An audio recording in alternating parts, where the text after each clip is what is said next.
very broad, sort of spongy debate about press ethics, and even now the ancient history of press ethics, because Kelvin Mackenzie today was talking about things that were occurring 20 years ago. The sharp focus is the breaking of the law by the News of the World.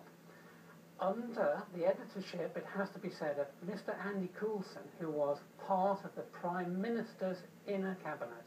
We seem to have lost the focus on that. That's not what that wasn't the specific point of the inquiry, was it? It was meant to be a broader look at press ethics. What kicked this off was the revelation that the News of the World had been breaking the law by hacking phones on a massive scale, trolling for stories, and then that the News of the World and News International's management structure had denied this. When it first came out, they said it was one bad apple and that this was not going on a wide-scale basis. We now know it was.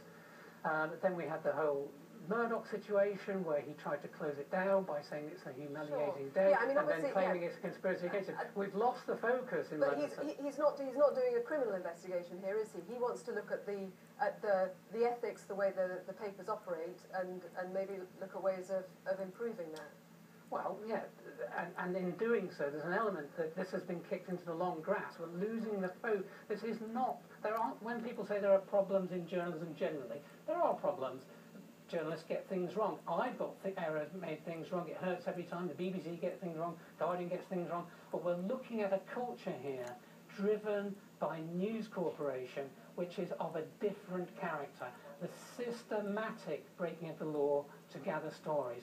The targeting of individuals for vilification. I just want to say, when you're talking about News Corporation there, it was News of the World, wasn't it? Not News Corporation. Yes, I'm sorry. That's a good point of me making an error, which we immediately cleared up. And if we can't do that, we can't have a discussion about journalism. Chris Horry, thanks very much.